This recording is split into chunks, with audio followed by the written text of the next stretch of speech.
The second Marcos administration, or Ferdinand Marcos Jr., has so far been more of a pleasant surprise for some of his fiercest critics. Of course, there are foreign policy experts who are fearing a more pro China direction under the Marcos Jr. administration after 6 years of Duterte presidency and the whole Uniteam tactical alliance in 2022, just to find out that Marcos Jr. will actually take a tougher stance in the West Philippine Sea and towards China, not to mention his warmer ties with Western allies, and a much more balanced, multi-aligned approach whereby countries from Europe to Australia to New Zealand and Japan, not to mention India, are also strengthening their relationship with the Philippines. But another group of people have also been pleasantly surprised, especially those in the business sector. Of course, I'm not talking about oligarchs who are preferentially treated by each administration. There were the so-called Dutertegarchs during the Duterte presidency, people who came out of relative obscurity to run multi-billion telecom deal among others. Critics usually mention Dennis Uy as one of the businessmen who rose to the highest ranks of Filipino businessmen during the Duterte presidency, allegedly because of preferential treatment. Or not to mention the cronies, of course, of the Ferdinand Marcos presidency in the 1970s. What is interesting is that many in the business sector, those who are not necessarily politically preferentially treated, and those who may not agree with Marcos Jr. on so many levels, nevertheless appreciate the Philippines' overall trajectory under the second Marcos presidency. In fact, many of them would welcome the acknowledgement of the depth of corruption in the country, which in many ways has paved the way for a momentum to more decisively deal with malgovernance and corruption. Some in the business sector even welcome the second Marcos presidency for that matter, in terms of its overall economic policies. Not only has the Philippines improved its ties with traditional partners and Western allies and the most developed countries on earth, but it has also appointed and relied on a whole set of highly competent technocrats who are known for their integrity and expertise and commitment to the national interest, or at least that's how some see it. Many in the business sector look at the Philippines' overall positive economic trajectory. The country, after all, has managed to maintain its position as one of the fastest growing economies in Asia, next to Vietnam and India. And despite the current corruption scandals, the Philippines will still be at least the second fastest economy in Southeast Asia, which itself is one of the most dynamic economic regions in the world. So what has the second Marcos administration got right? In what ways is Marcos Jr. different from his father? Why are some in the business sector, especially those who favor good governance, more or less sanguine towards the Marcos Jr. presidency? Or are we overestimating his positive contribution because of reference bias, namely comparison to what some would see as full spectrum catastrophe under the Duterte presidency, from massive corruption to human rights violations, not to mention extreme market uncertainties, and many would say widespread corruption. To better understand why a significant section of the Philippines business community has a relatively positive view of the second Marcos presidency or the Marcos Jr. presidency, we have a special guest. Thank you very much, Rafa, for joining us. It's always a pleasure to have, of course, a former journalist, a colleague, and of course, also a fellow Baguio boy. But importantly now, of course, you're speaking in your private capacity, but you're also the executive director at the Makati Business Club. So you have an insight from the business community. And I think that's very important because... In fact, I'm speaking in my personal capacity, so I'm going to take off my Makati Business Club absolutely. pin, which I had on my jacket. Absolutely. Nevertheless, you still have the brain with the information and the perspective, right? And that's what we're really looking for, right? So in your private capacity, I wanted to get a sense of how the business community is navigating, is finding opportunities and special challenges with what we're dealing with.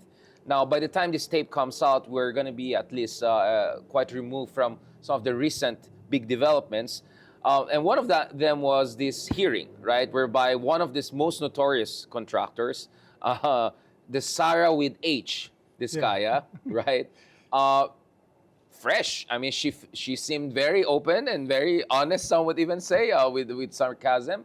And she said it on the record when she was asked by no less than Senator Bato de la Rosa, like, when did this good time start really for you guys? When did you go big with flood control? 2016. She was asked twice, 2016, which for me was very relevant because we have a lot of people, including our good mayor from Baguio, really focused on corruption and all of that. But for some reason, they don't talk about flood control projects starting from 2016. It looks like everyone's talking about this year's or last year's ayuda or insertions or flood control projects. But this thing has been going on for at least a decade, especially if we're going to believe Senator Lacson. You guys have your own numbers, right? Can you give us what is the lay of the land when it comes to these flood control, I would say scams, I would say? Well, let me zoom out first, okay, from a macro perspective. Corruption, and not just corruption in infrastructure, but just corruption has been a governance issue for our country since before independence.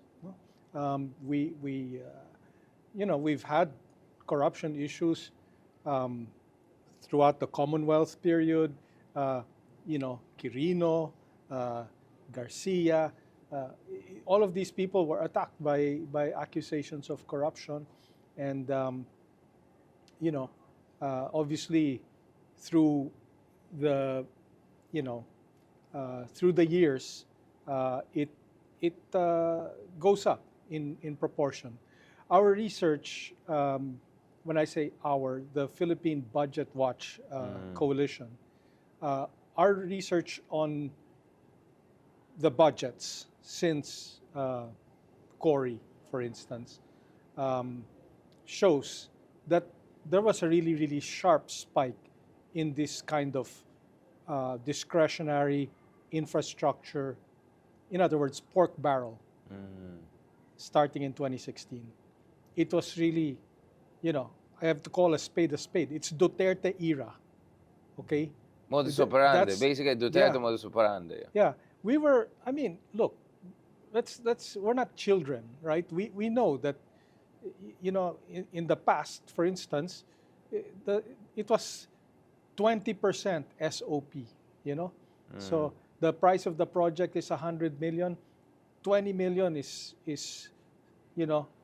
basically the kickback and all of this stuff, pocketed by the local official or something like this. During the Duterte period, we're seeing stuff that suggests that this went up to as high as 60%. Tripled. Oh, wow. Yeah. So, there was a spike, okay? Duterte bump, like the fist, but a bump onwards, right? Yeah. Yeah. Oh wow. Yeah. 60%, because in Malaysia the joke is like the Mr. 20%, right? Yes. This is during Mahathir's time and all that. So now we had Mr. 60% situation. With this flood control thing, we're looking at close 90. to 100%. It's like, it's like, how can you have a profit Kasi- of 1 billion out of a 1 billion pesos project, right? Because there's ghost projects, right? Yeah. Projects that never got built, but they were paid for. No, so this is really, the question of it's a systemic problem. Okay, so the private sector. I'm not speaking for the private sector. I'm speaking as an outside observer, as an objective observer. But never just familiar with the sentiments of the key business sector. Yeah. The private sector sees this as a systemic problem, and therefore we need to have a systematic approach to combat it, right? Now, obviously, the players here, the private sector, unfortunately, is complicit, all right? In the form of these contractors, for instance. Right. I think the Philippine Contractors Accreditation Board, which is a private sector body, has to accept some kind of responsibility, So private sector, I'm sorry, but some of us are complicit in this, right? But the players are really executive, legislative, judicial, and local government, okay? And these people, unfortunately, cannot be trusted to police themselves. The legislature nga hijacked the 2025 budget, no? And now we're hearing all these insertions were made in bicameral. Exactly, Yeah. and defunded a lot of the health, social welfare, and education, which constitutionally has to be the majority of the budget, and diverted it to discretionary agriculture. Infrastructure. No, pork barrel. And the more discretion, the more room for corruption. I want to readjust the aperture a little bit. I mean, corruption scandals have been here for quite some time. At least for my generation of the older millennials, it was the PDAF scandal. Yeah. It was the Janet Napoles one. And I was just looking at the numbers. Like, the conversion rate I had that time was, we're talking about around 10 billion pesos. Yeah. And that was like seen as the mother of all scams. The latest scandal is somewhere between 9.5 to 10 billion dollars. So in a span of 10 to 12 years, you had a 50 times or 55 times worse Yeah. corruption. That's quite a jump. So like, I completely agree with you. We have a long history of corruption. We can talk about that later on. There's something rot at the core of the apple of our political system inherited from the Americans. But what I want to talk about is why this immense explosion in this kind of discretionary funds and corruption in the past decade. And I can only think of like really one reason, right? What? Well, I mean, that's coming into the game, right? I mean, Well, yeah, okay. But as I said, this is systemic. Yeah. Why did people do this? Why did it suddenly become like a trend, to steal public money? Because they could get away with it. impunity, Right? Impunity. which is also the Duterte brand. Yeah, lack of transparency is number one. Which right? is also a Duterte brand. Like, Yeah. like tick the box. Like, Yeah. In fact, transparency is the major weapon of the private sector. Scrutiny, right. right? It's the only tool we have to fight this kind of hijacking of the budget. And, I would say, okay, we need a systematic approach, no? So we need to, I guess, explore creating institutions that will police public spending, because clearly these guys can't police themselves, no? They can't help their hands, Yeah. like, Ultimately, your fundamental political analysis of the Philippines, where you have a political elite that basically runs on money as power, right? So what happens is it costs a lot of money to get elected, all right? So you're going to make back that money if you're an elected official, local government Yeah. typically, by plundering public projects like flood control and that sort of thing. You have a real need to pay back all of these people who supported you in your campaign and so on. So one part, obviously, if you're going to do a downstream, upstream analysis, one part is election financing.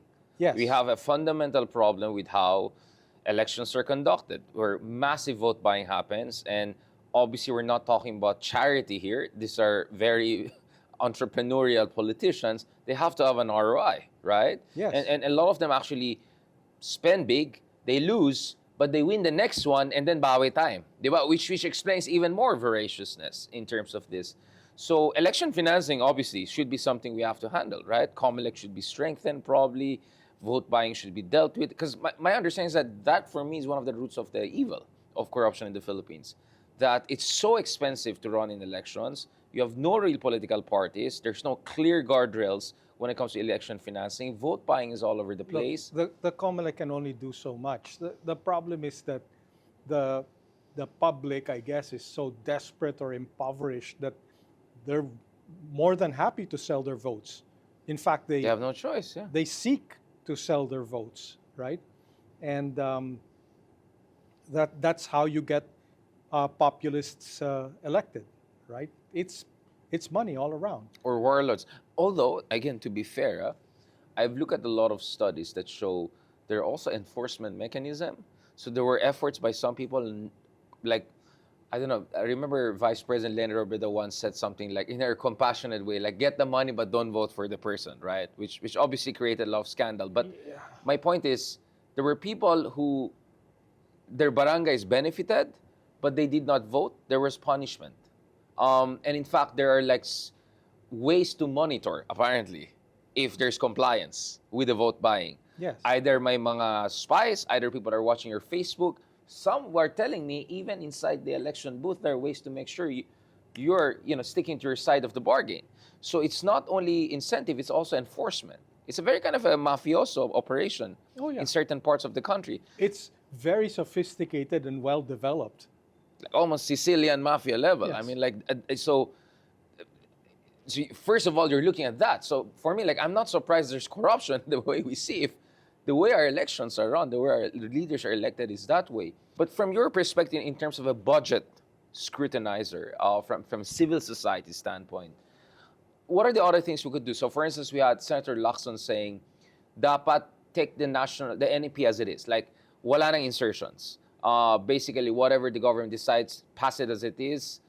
So that you don't have these last-minute insertions by politicians to make it Yeah, worse. but that's unconstitutional because the Constitution says the Power House of the purse. the Congress, House of Representatives, and the Senate need to approve that document, right? They can't not, have the power of approval over it, okay? And what it is the Laxon's right, because a lot of the magic happens after the NEP, but not all. Huh? There's a lot of insertion and stuff, even at the executive level. So before the NEP is even formulated, there are vested interests putting their projects in there.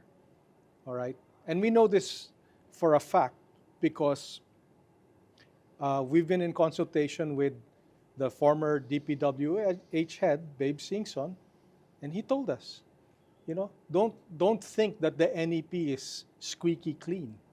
Sabi niya, marami ring magic, So marami na already pumasok sa sausage na yan by the time it arrives, before the all additional sausage ingredients come in. Yeah.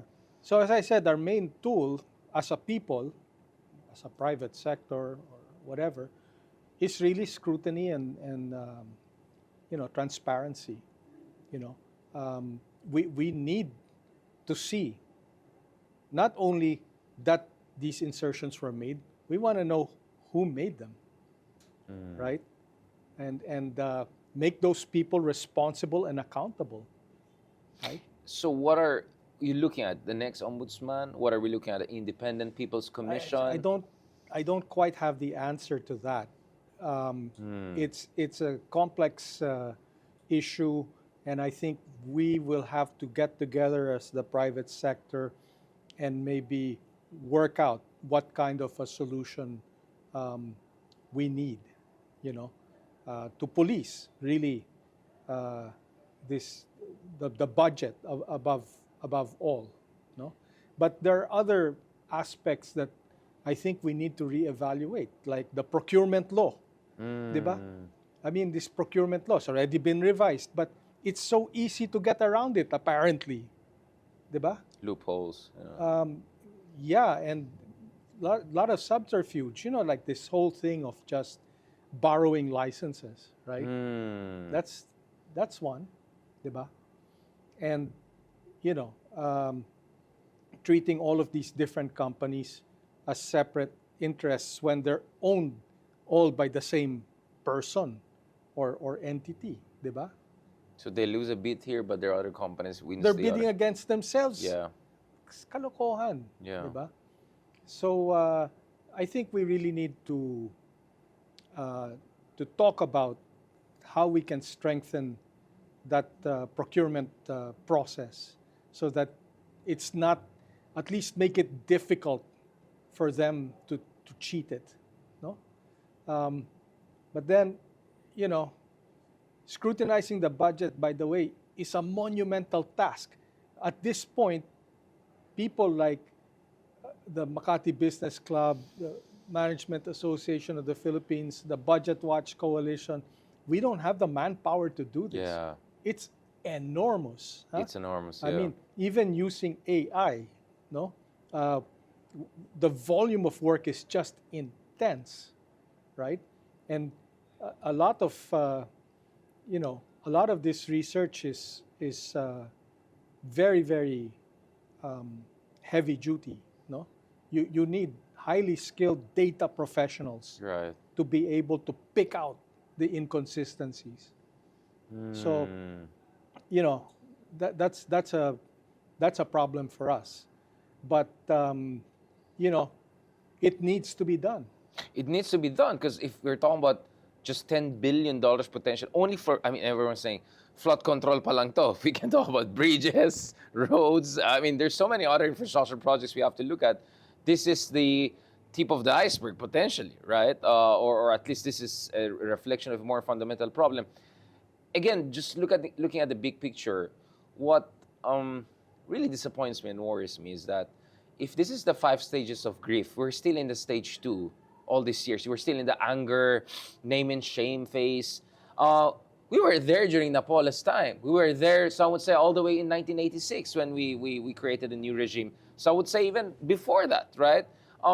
So why are we stuck at that level? It seems like we're not going to the next level. It's not lack of effort. You guys have your budget watch efforts. The business community is doing a lot of things for input. We journalists are also trying to expose things. And yet, for some reason, it remains at that level. It doesn't go way past acceptance phase and solution phase, right? And for me, that creates a worry. As we speak, Indonesia is in the midst of a massive insurrection, right? The biggest democracy in this region, one of the biggest in the world. We don't want that. Business community doesn't want that. We don't want that. But my fear sometimes is that if we don't process this well, we don't do something proper about it. We had Justice Carpio on this show, among others, who warned about extra constitutional revolutionary government temptations. Pretty crazy stuff. And as we speak, there's some ex-general, some crackpot people thinking about extraordinary solutions. So my sense is, I mean, is the status quo even sustainable at the phase we're going? Because the other side of the coin is, oh, but we're growing fast anyway. We're growing 5 to 6%. Our inflation is one of the lowest in the world. So what gives here? The government has to change from within. Okay? There is no other solution. The private sector can intervene in terms of, this scrutiny and transparency and so on and so forth. But the war on corruption has to be led by the government itself, you know? And I know, how can you ask, for instance, the Congress or local governments Itself. to investigate themselves? Ay, mahirap yan, But there has to be an overall initiative. The problem is that to some extent, the Marcos administration, is right now obsessed with political problems, which Right. is basically if they don't do something quick, a Duterte is going to succeed Yep. Marcos, right? And they don't want that. No, nobody wants that, right? So they're primarily, uh, you know, obsessed with that matter. This fighting corruption thing, it's just it was, as I said, Marcos himself took a political risk mentioning it during the sauna, Right. uh, but he's got to put teeth into this thing. Yep. He's got to make it real, and it means systemic change. We really need to change the way we're governing this country. Probably off-brand, but having a Ferdinand Marcos taking up the cudgels for fighting corruption would have been unthinkable not long ago, right? Yeah, totally. Totally. Like, I mean, let's just be honest about it. Right? I think even if you talk to the people in the inner sanctum, they would say, yeah, I know we sound almost Aquino, right? Not that like Aquino was super successful in dealing with corruption, but at least that is the brand of the Aquinos, good governance, Dan Matuid. So some would say, is this Dan Matuid 2.0? But what we saw with Dan Matuid 1.0 was there were a lot of deficiencies. There was a lot of inconsistencies, to put it mildly. And there were a lot of people in the inner circle of the former president, the late president, who were accused of, purong letter A ang simula. Na may kapalpakan, may ganyan, etc., etc. So I don't want to relitigate this because Ronald Llamas might not be happy later on. He has a show upstairs in an hour. Because we put him on the spot. Like, that's your administration. What did you do? So we had star cabinet guys like Singson and all we can talk about. But the fact of the matter is that so much also went wrong with that. That's why we got Duterte, right? Duterte exploited the grievances with the high expectations that Pinoy set, which tells me BBM, President Ferdinand Marcos Jr., is in a very tough spot because on one hand, there's the brand problem as being a Marcos. People are already pushing them about, what about your own family's background, right? Forget about what's happening right now. But as you said, he has to deliver. Heads should roll, right? I think if this were a Colosseum, people want blood, right? So how can he make sure this doesn't explode in his face or alienate his own allies in the Congress, among others, who might defect to the Dutertes preemptively for 20? Do you get what I'm saying? This is a very risky, perilous situation in as much as I appreciate the Marcos doing this after all. Yeah. Well, as I said, that's why he took a huge political risk talking about this. But in every crisis, there is an opportunity. Sure. I mean, this is his way to prove that he, as a leader, not as a Marcos, right, is trying to put the welfare of the country first, right, by fighting corruption. Now, I think nobody will say, it's easy. It's gonna be a process, right? Just like during Pinoy's time, right? It was a process, and there were some wins and some losses, right?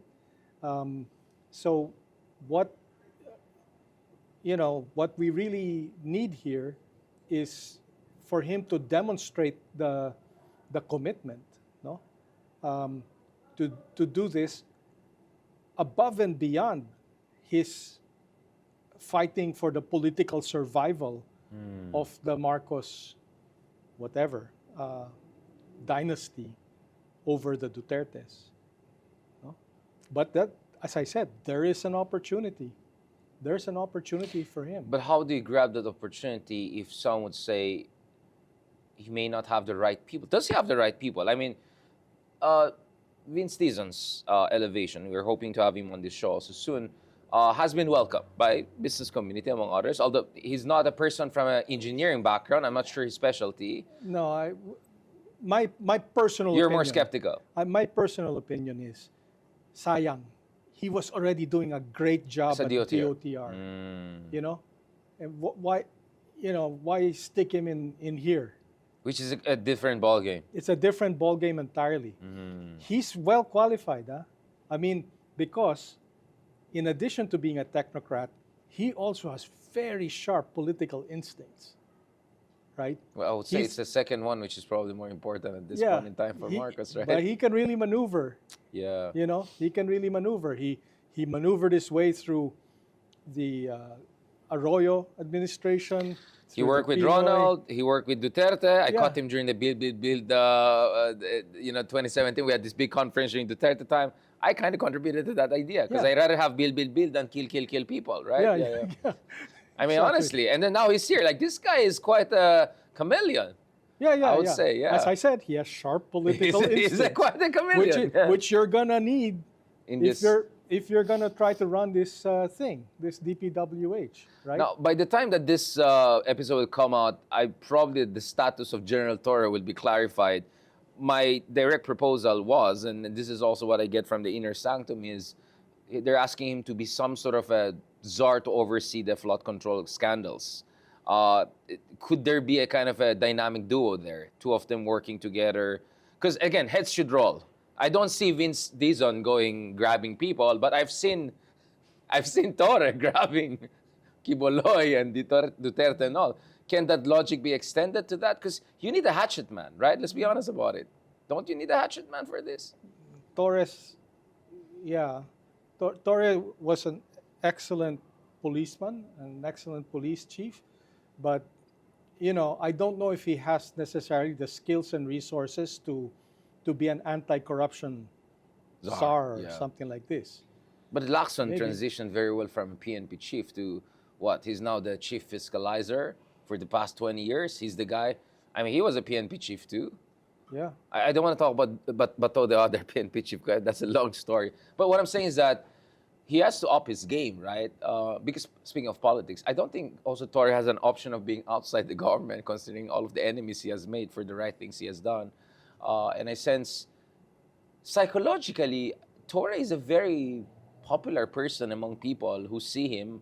I mean, no one is perfect. We're not trying to create a cult of personality out of him, but my understanding is a lot of people see him as a kind of one of the few pillars of hope in terms of accountability. I mean, he's not the only one, obviously, but the idea of a Kiboloy, I don't know, ending up, I don't know, somewhere in Albuquerque, I don't know, wherever, and Digong getting archived in ICC, that was unthinkable. And this guy was at the center of that. So my point is, why not also imagine the guy being at the center of, going after the Discaya types, right?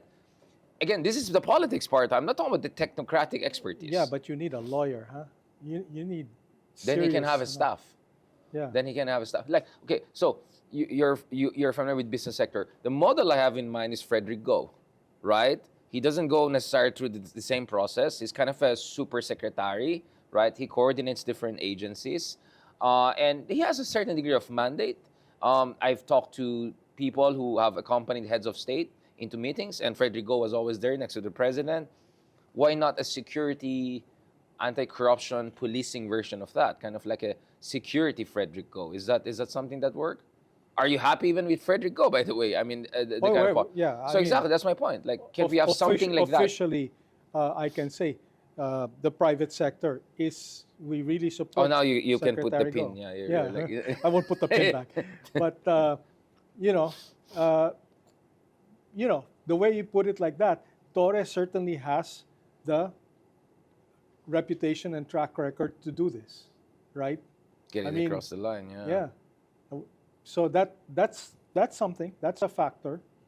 I don't know if he has the skill set and the resources, but I guess you can add those, right? Absolutely. You can have a couple of good USECs and all of that. I mean, let's talk about, I mean, speaking of the Dutertes, you have the Department of Education right now, led by former Senator Angara, very smart guy. But he doesn't have a PhD in education. He's not an academic, but he has a very strong team of people with relevant expertise and all. And he's quite smart himself. He's a very good manager. Sure, that too, yeah. That's what qualifies him to. I mean, look, I mean, you want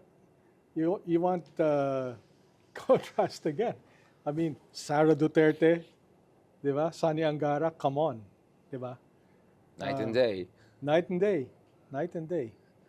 So, yeah, as far as Secretary of Education, again, private sector's very happy that Sani Angara is there because education is very important to us. Absolutely. We need a skilled workforce, right? To move up the value chain. But I want to go back to this again. So if I mean, okay, corruption is obviously a problem. We just talked about how we went from 10 billion scandal pesos to 10 billion scandal dollars. That tells you how things are getting bad. But the economy is growing fast. We're the fastest growing economy in Southeast Asia by some measures, at least neck and neck with Vietnam. We just missed the upper middle income by what, $26. I talked to a lot of foreign investors. They're not blind to the problems in the country, but they see a lot of opportunities that they felt they overlooked before. I've talked to some heads of state, even in Europe, who said they kind of feel almost guilty that they didn't give the Philippines, or they're giving us a second look. Honestly, a lot of them would say, we're moving in the right direction until you got Duterte. That's why the free trade agreement did not happen. Yeah. So having said that, how do you explain our high economic growth and high corruption at the same time going together? It doesn't look like our corruption is affecting our growth, but it's affecting its quality, right? Well, that 5.5%, as I've told you before, that's the rich getting richer. It's not real The top developmental 0.1%. goals being achieved, which is, the poor getting less poor. The goal of development, number one goal, is to eradicate poverty. all right? Right. And we're not doing that fast enough, okay? And It in even got particular, worse a bit because of the food inflation situation, yeah, right? inflation, guys, is enemy number one, you know, Yeah, which is cost of why living. we took our hats off, private sector, to the economic team led by the Bangko Sentral of the Philippines, and of course, all of the associated agencies for being able to keep inflation under 2% in a regime of 5.5% GDP growth. That's a magic trick, you know. It's not easy to do. But, you know, inflation really hurts the poor. It doesn't hurt the rich, you know, not much. Not as much, right? Although, of course, it affects the real interest rate on their huge number of savings, but that's a long conversation. But the reason I want to talk about it is this, because if you look at the numbers, for instance, you know, we don't have perfect measurements, but if you look at the Transparency International's, the CPI index, Thailand, Turkey, Philippines, almost the same score. And yet those countries are considered economic dynamos, especially Turkey, growing at 7% almost.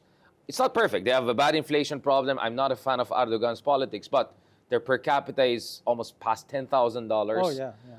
Thailand is almost $8,000. They a bit stagnated in recent years, but I think anyone with the right mind, you don't even have to be an economist.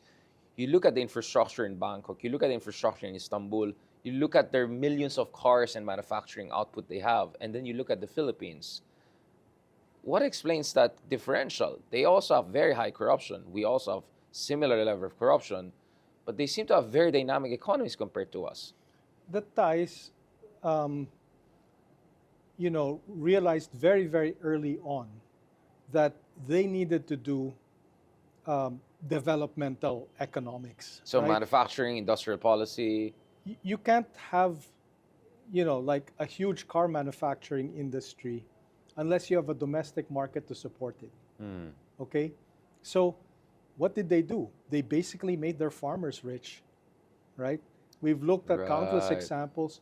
Charon, Pokphand, Yeah. CP, you know, they cornered the whole chicken industry from stem to stern, you know, from farm to KFC, Right. basically. And they did it by growing the industry and paying the farmers well, right? So that they buy the motorbike, the tractors, all of those things from their own production, right? Yeah, exactly. So, so yeah, I mean, basically, you created a huge, Middle class. yeah.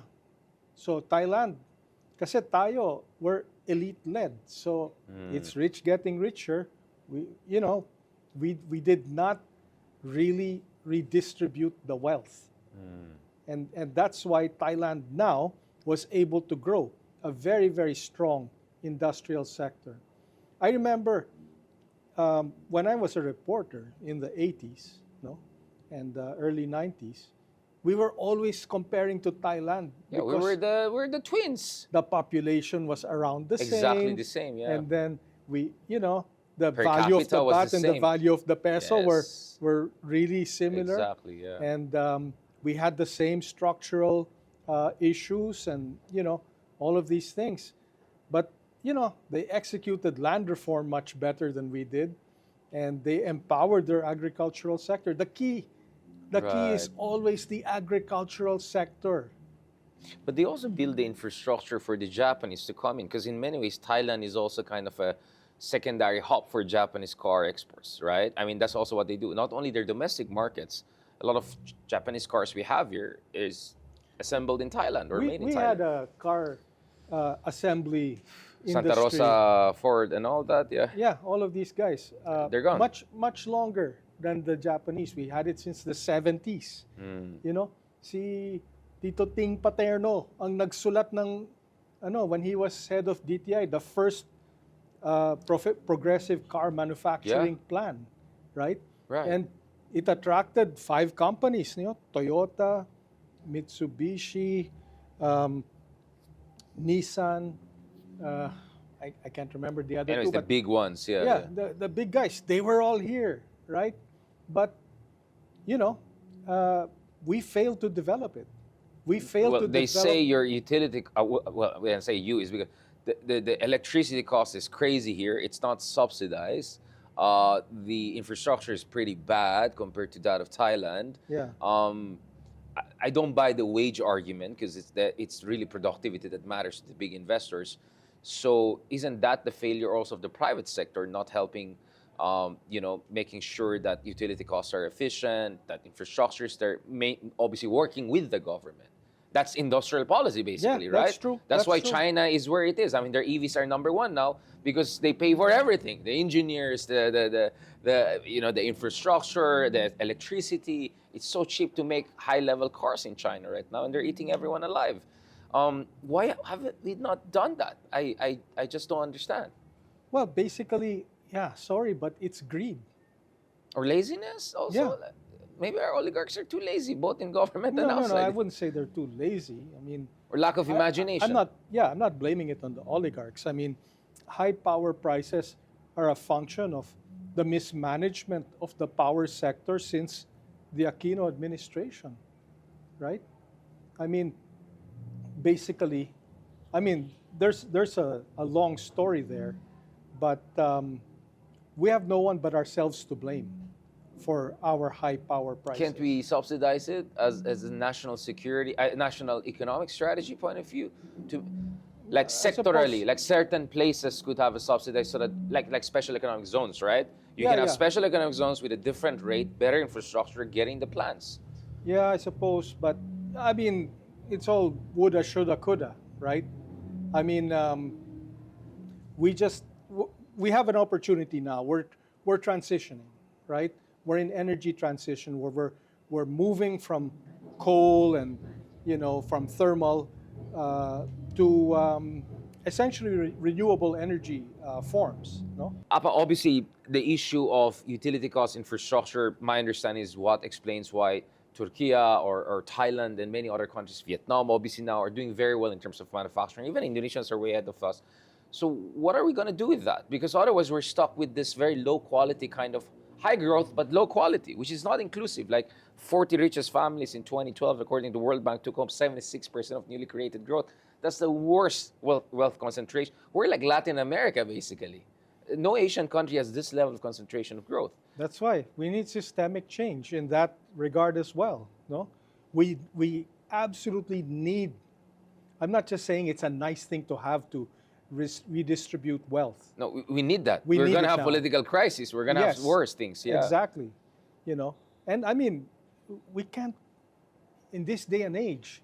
We can't countenance having such a high rate of poverty. Our ASEAN neighbors are well on the way to eradicating poverty. And We're unemployment. nowhere We're the near. highest also in unemployment. Unemployment is, yeah, I mean, that's a tough one, right? But let's just talk about, Poverty alleviation, yeah. yeah, not alleviation, eradication. Eradication, yeah. Poverty alleviation is ridiculous. You want to make it easier for people to be poor, right? No. Stopgap measure. No. We need to have sustainable employment for these people so they can create value and in turn will have, enough income to meet their needs, right? And that needs to be the focus of government.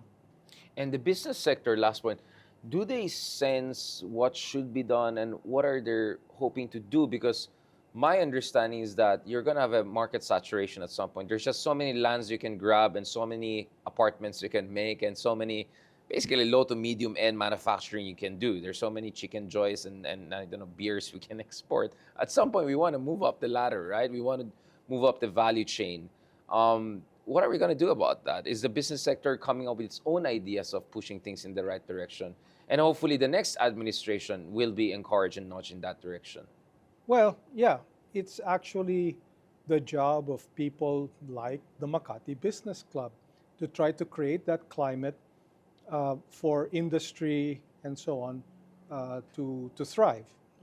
The private sector is doing very well on its own, obviously 5.5% growth, right? But what we want is to redistribute that wealth so that essentially we create a true middle income scenario and we have a really big middle class, right? And that is, of course, not a very easy goal to achieve. As I said, it's going to be a process. But, you know, we need to do this. We absolutely need to do this. And how do you see the President Marcos Jr. approaching the incoming years, aside from fighting corruption? Because obviously, corruption alone doesn't explain everything, right? We just said how other countries have similar levels of corruption, yet way more dynamic economies, way better in terms of poverty elimination, I would say, and creation of a strong middle class. Yeah, well, he's appointed a very strong Secretary of Agriculture, which is a good first step. Um, I guess it would be nice if he had a little more developmental focus. Yeah. But you know, I don't see how he can at this point. He's just distracted by one political crisis Yeah. after another. You know, and some of these, as I said, are survival issues. Yep. You know, I mean, if he doesn't move, I mean, we're going to have Sara Duterte as president in 2028, and that's just not going to be good for anyone. Well, except, who knows, maybe some new batches of contractors and other Yeah. people who might love more confidential funds and everything like that. Thank you so much again, Apa, for joining us. Apa Ongpin, speaking clearly and purely in private capacity, of course, but nevertheless, I'm very well informed on the business community's point of view. Thank you so much, Apa, for that comprehensive discussion. Catch us again next week here on One News. You can also check out the long conversation on Spotify and YouTube. I'm Richard Haydarian, and that was a view from Manila. We're One News, all sides, all the time.